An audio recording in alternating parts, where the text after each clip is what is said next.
Я вас приветствую на своем канале, с вами Валентина. Давайте приготовим вкусный чай. Нам понадобится щепотка липы и тимьян. 1 столовая ложка без горки. Тимьян – это чабрец и богородская трава. Липа обладает антибактериальными свойствами, подавляет рост и развитие бактерий.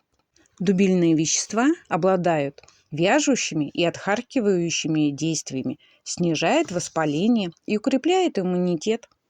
Защищает организм от вирусов и способствует как успокаивающее средство.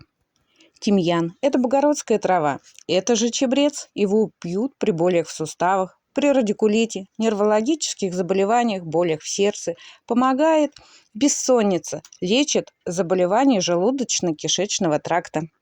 Помогает при гайморитах, синуситах и кашле. Противоглистное, дезинфицирующее, обезболивающее средство. И противопоказания: высокая температура, повышенное давление, сердечная недостаточность.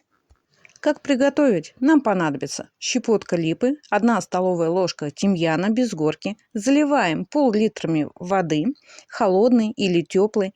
Ставим на слабый огонь и доводим до кипения. После закипания на слабом огне варим буквально минут 5. Прикроем крышкой. Дадим потом настояться минут 15-20. Потом процеживаем. 0,5 банка нам вполне подойдет.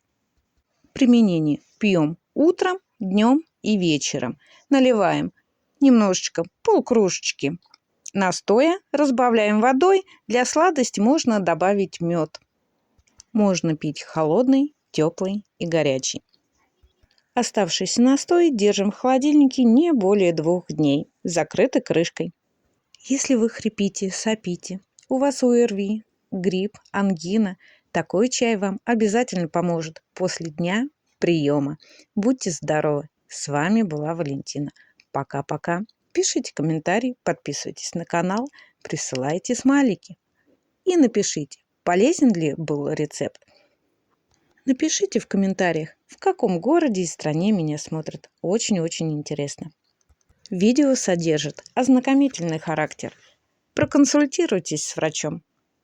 Ну на этом все. Пока-пока. Будьте здоровы!